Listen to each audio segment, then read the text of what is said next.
Now that we've looked at the structure of carbohydrates, we're going to look at how they get used for energy production. The metabolic pathways are quite complex, and we are going to start with carbohydrate metabolism, but you'll eventually see how it links up with fat and amino acid metabolism. These are the learning objectives, starting with the main purpose of glycolysis and how it's governed by thermodynamics. You'll see that it is a quite favorable pathway that is usually on in all cells, and that thermodynamics plays a key role in driving the breakdown of glucose. Glycolysis does include 10 different steps, but we will focus on those that are regulated, and we'll see why regulation is important for glycogen synthesis. We've already mentioned how hormones can be signaling molecules and briefly touched upon how epinephrine signaling leads to glycogen breakdown, as well as how insulin helps with glucose uptake, so we're going to review those in the context of glucose metabolism. You can check out the supplemental readings using the link on Quirkus. Remember, metabolism involves both catabolic and anabolic pathways, and we're going to look at both in the context of carbohydrate metabolism. So after you eat some of those yummy carbs, your pancreas is going to secrete insulin, and that's going to signal to your cells to recruit glucose transporters to the plasma membrane in order to allow polar glucose molecules to cross the plasma membrane. Insulin is considered an anabolic hormone because it does signal for the building pathways to be on. The issue, though, is that we do need energy or ATP for the creation of these larger molecules like glycogen, proteins, and DNA. That's where glycolysis comes into play. It is a breakdown pathway where glucose is broken down in order to make ATP and NADH, another high-energy intermediate. So even though we might be in the anabolic state following insulin signaling, glycolysis is a catabolic pathway that helps to supply energy from glucose as well as other simple monosaccharides. Once the levels of ATP rise and the cell has all the energy it needs, any excess glucose can be stored as glycogen in your muscle or liver cells. And this would be an anabolic process catalyzed by an enzyme called glycogen synthase. Now, glycogen is somewhat of a limited supply. There's only so much glucose you can store for later, but it is one way the body saves glucose for energy production, which is really important because glucose is your brain's primary fuel source. When you're exercising and epinephrine gets released, or if your blood glucose drops and glucagon signaling occurs, say when you're sleeping at night, your body will enter into a catabolic state, and these hormones will signal for the breakdown of glycogen from both muscle and liver cells so that that glucose can be used for energy production. Let's take a look at the main goals of the glycolytic pathway. Glycolysis takes place in the cytoplasm and is made up of 10 enzyme-catalyzed reactions. You can break down the 10 reactions into two stages. Stage 1 is the energy input phase, where 2 molecules of ATP are actually sacrificed to donate their phosphates to create high-energy metabolites that can be used to make even more ATP in stage 2. So glucose comes in. We have 3 reactions that will add 2 phosphates to create a molecule that can be broken down. This molecule has 6 carbons and 2 phosphates on it, and it'll get broken down into 2 triose phosphates, known as DHAP and GAP. The name of the pathway is glycolysis, or breaking sugars. So this step number 4, is where we break down the 6-carbon molecule into 2 3-carbon molecules. The DHAP will get converted to GAP in step 5, so we now have 2 of the same triose phosphates for stage 2. Stage 2 is the energy output phase, where there are 5 reactions that'll use the GAP and make 1 NADH and 2 ATPs, as well as the final product pyruvate. Now, because we converted the DHAP to GAP, stage 2 will actually run twice. So once the enzymes are done with the first GAP, they'll use the second one and make another pyruvate along with 1 NADH and 2 more ATPs. So stage 1 uses 2 ATPs, but we actually make 4 ATPs in stage 2. So there's a net of 2 ATPs and 2 NADH is made, along with 2 pyruvates, which each have 3 carbons. These pyruvates can then enter into the mitochondria to make even more ATP. Now, we're not going to go through all 10 of the reactions, but I am going to talk about 3 of them, starting with the first step where a phosphate is added on to glucose. Hexokinase is an enzyme we've seen before, and as the name suggests, it is a kinase or transferase that adds a phosphate onto hexose sugars. There's also an enzyme called glucokinase that is specific for glucose and will catalyze the same reaction. This slide shows glucose being used as a substrate and ATP is the phosphate donor. So remember, there's lots of repulsion within the phosphates on ATP, and the release of the phosphate to phosphorylate carbon number 6 will produce the more stable ADP and glucose 6-phosphate.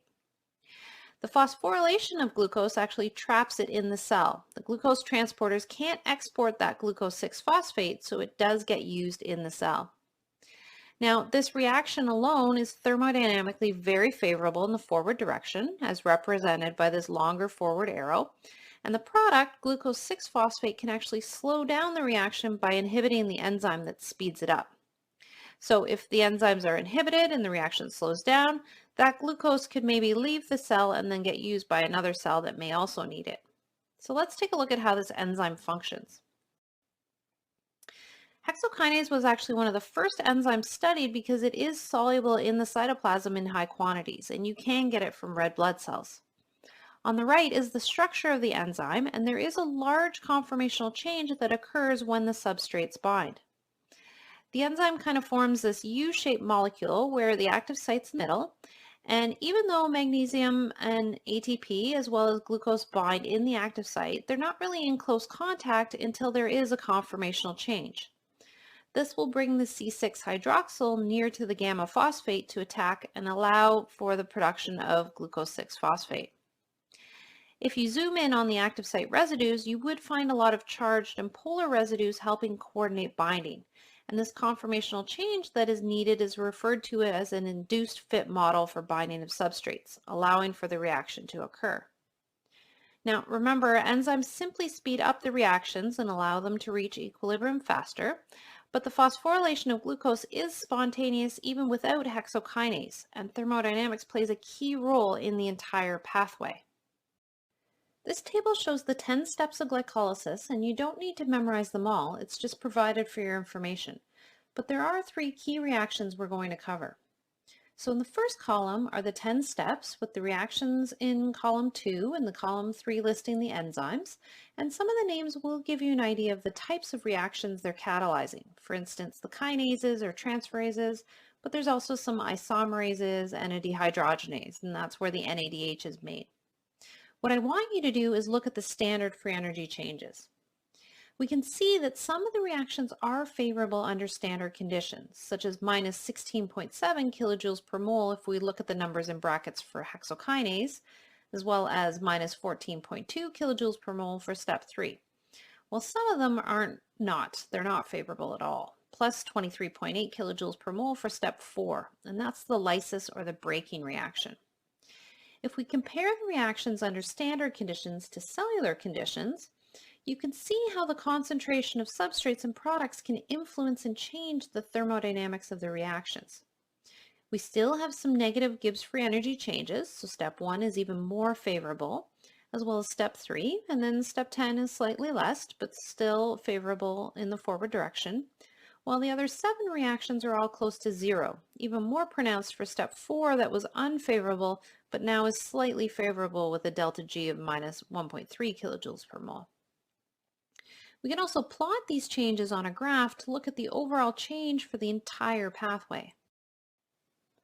So if you start at 0 and then plot the numbers from the previous table, so a negative number would be a negative slope, and then a slight increase for a slightly positive standard for energy change, you can see that overall under standard conditions we do see a negative change in free energy slightly less than negative 50 kilojoules per mole. Under cellular conditions, we see an even greater increase in the amount of energy released when the pathway goes from glucose to 2-pyruvates. And it's the coupling of the reactions in the pathway, so where one reaction uses the product from the previous one, that's driving this pathway in the forward direction, breaking down glucose to make energy. We can also see the 3 significant drops or reactions that have very negative free energy changes under cellular conditions, and these are the reactions that are going to be regulated. The other 7 are close to 0, which actually allows them to be reversible. It'll be the concentration of substrates and products that will influence their directionality. The cell does need to have a way of slowing down glycolysis when it has enough ATP, allowing for glucose to be stored as glycogen in muscle and liver cells, and it's all going to take place at these three reactions. So just to recap, glycolysis is a catabolic pathway that has 10 steps, where stage 1 involves the phosphorylation of glucose to trap it in the cell, as well as another ATP requiring step. And this will produce a molecule that can be broken down into 2 triose phosphates. Stage 2 will use the 2 glyceraldehyde 3-phosphates to make 2 pyruvates, 2 NADHs, and 4 ATPs, yielding a net overall of 2 ATPs. Those pyruvates can then enter into the mitochondria, the powerhouse of the cell, and make even more ATP. And the 10 reactions in the pathway are overall energetically exergonic in nature, both under standard conditions and cellular conditions. Under cellular conditions, there are 7 reactions that are reversible, but the other 3 really help drive the pathway in the forward direction. So these 3 steps will all have large negative free energy changes, and these are the steps that are going to be regulated in case we want to slow down or even speed up glycolysis. We already saw that glucose 6-phosphate can inhibit glycolysis, but obviously if you don't have the starting substrate or glucose, glycolysis won't be on. But let's take a look at steps 3 and 10 and how they're both regulated.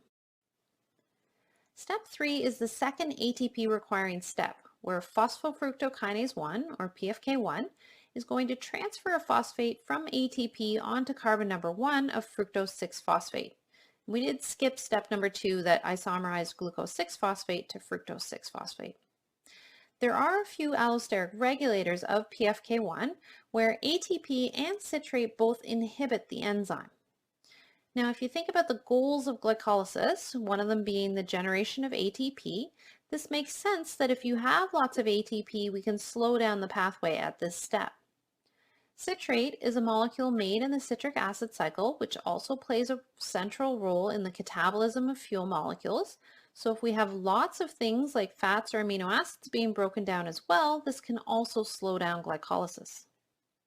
On the flip side, if you need energy, or ADP and AMP start to build up, they can allosterically stimulate PFK1. There's also a side reaction where the substrate for this reaction, fructose 6-phosphate, gets used by a different enzyme called PFK2. And instead of adding the phosphate onto carbon number 1, we're going to add it onto carbon number 2 to make fructose 2,6-bisphosphate. And this molecule can then allosterically stimulate PFK1. So it's a form of feed-forward regulation.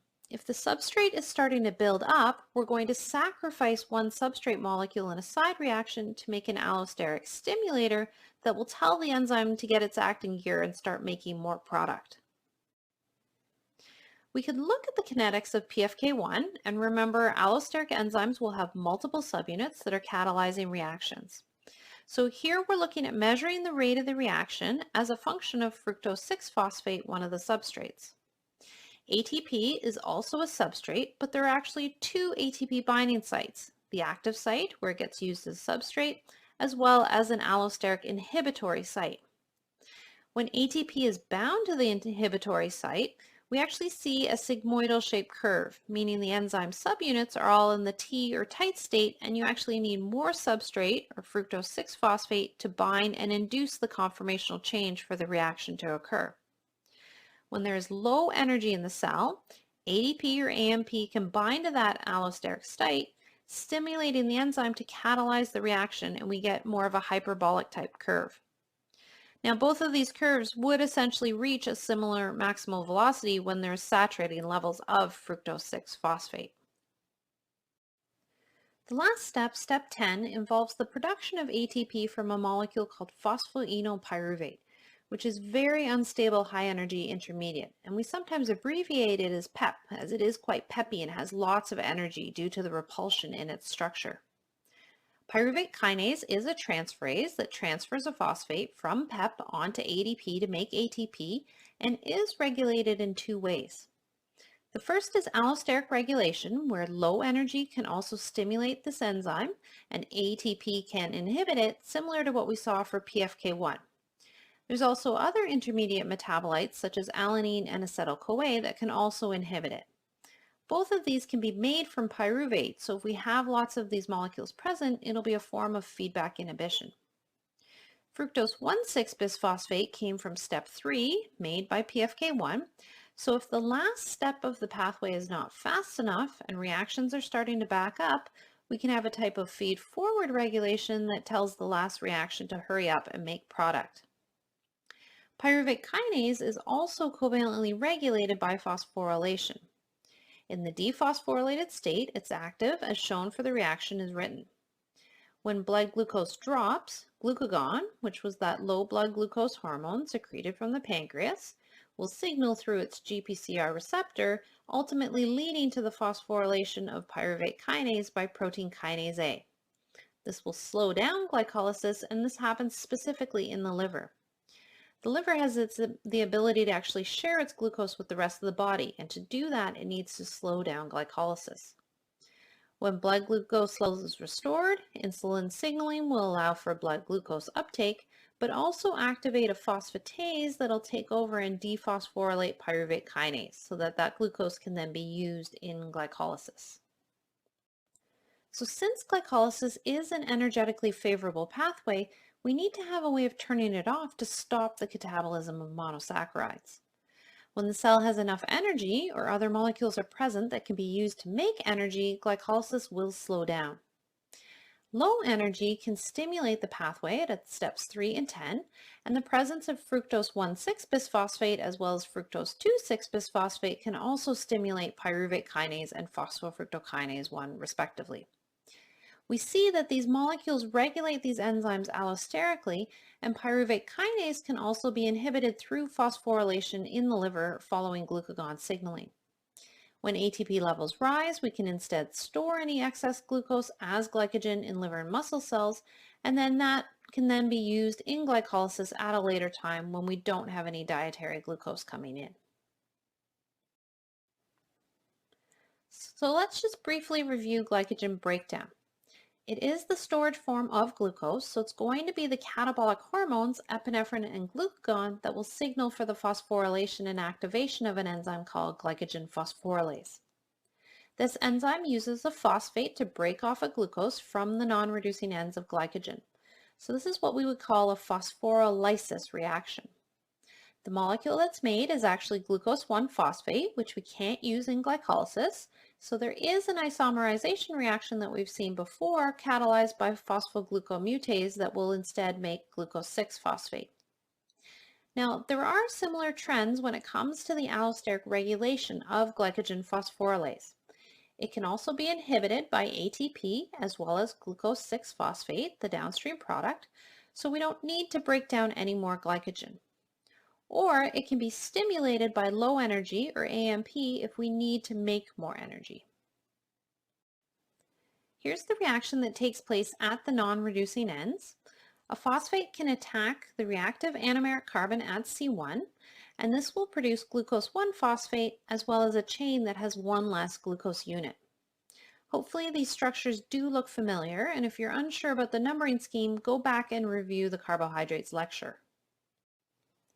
We then need to isomerize glucose 1-phosphate to glucose 6-phosphate using phosphoglucomutase, which we saw in the enzymes lecture. So if we start on the right, glycogen phosphorylase uses a phosphate to remove a glucose from the non-reducing ends. Glucose 1-phosphate then binds in the active site of phosphoglucomutase, which has a phosphorylated serine residue. That phosphate gets donated onto carbon number 6 to make glucose 1,6-bisphosphate. The phosphate from carbon number 1 then goes back onto the serine residue. The glucose 6-phosphate can then go through the remaining 9 steps in glycolysis. We'll actually see that if you want to make glycogen, we can also follow the reverse path. Glucose comes into the cell. Hexokinase is going to add on a phosphate to carbon number 6. Phosphoglucomutase will then isomerize it over to glucose 1-phosphate, which can then be used to synthesize glycogen at the non-reducing ends. So in the anabolic state, where we have lots of glucose and energy, we can store the excess glucose in glycogen using an enzyme called glycogen synthase. Remember, we do need to slow down glycolysis for this to occur, and this will be via steps 3 and 10 using rising ATP. And we also don't want the competing pathways to be on, so glycogen phosphorylase will be dephosphorylated to prevent a futile cycle of synthesis and breakdown. Glucose will still get phosphorylated by hexokinase, but then isomerized to glucose 1-phosphate by phosphoglucomutase. In order to add that glucose onto the non-reducing ends, we do need to form that activated sugar that we saw in the carbohydrates lecture, or UDP glucose. And another enzyme called UDP glucose pyrophosphorylase will need to come into play first. Glycogen synthase can then create the new alpha-1,4 glycosidic bonds on the non-reducing ends of glycogen. If we were to start with glucose 1-phosphate and try to add it onto the non-reducing ends, there isn't enough energy stored in this phosphate bond to simply use it as a substrate. So we do need to use UTP as the energy molecule.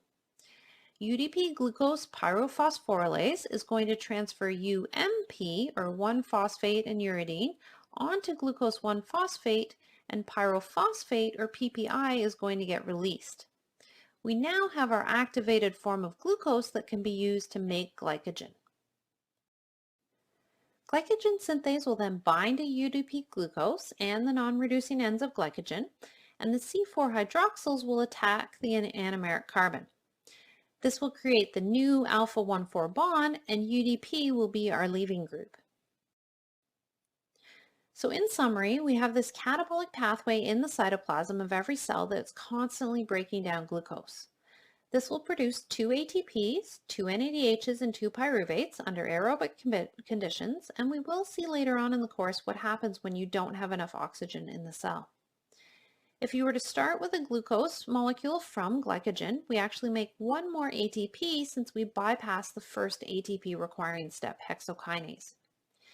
And it's the inhibition of glycolysis that can actually allow for the storage of excess glucose as glycogen in muscle and liver cells using UTP. In order to inhibit glycolysis, there are 3 steps that are regulated, and these are the highly favorable reactions.